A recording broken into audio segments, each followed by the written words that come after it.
በስተቀኝ ከሙልታን ክልል ከግመል ቆዳ የተሰራ ፋኖስ አለ። በእጅ የተቀባው ባህላዊ ዘይቤዎች በኢትዮጵያ የበጎ አድራጎት ባዛሮች ተወዳጅ የሆኑ ነገሮች ናቸው።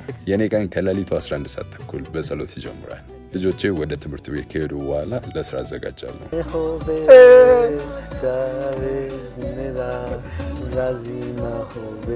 We're gonna have some fun. Yeah, that's definitely. for sure. We're gonna have some fun.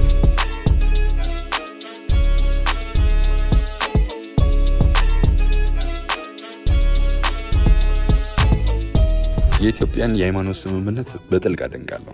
ክርስቲያኖችና ሙስሊሞች በአንድ ላይ በነጻነት ይኖራሉ። አልፎም ተርፎም በአገልጋይነት ደረጃ ይተባበራሉ። አስቀድሞ የተነፈሰ ነው፣ ነገር ግን ሊስተካከል የሚችል እንደ የግል ማስታወሻ ወይም ቤተሰብ ምርጥ መዝናኛ ነው። በጎ ፈቃድን ለማጎልበት ከ300 እስከ 400 የእግር ኳሶችንም ለኢትዮጵያ የእግር ኳስ ክለቦች እንለግሳለን።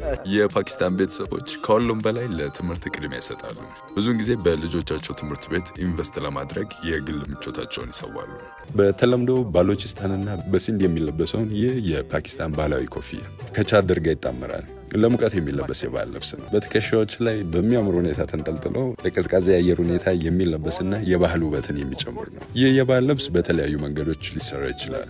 ለምቾት የተስተካከለ ወይም በፈጠራ ተደራራቢ ሆኖ በሚያምር ሁኔታ የተሰፋ ጨርቅ ነው። It's done in a multiple, many in day also. In day. What? In day, yeah, they are very commonly they sing in day. Salam no also have, yes. Like a very beautiful word, yeah. Informal way of saying, is everything okay?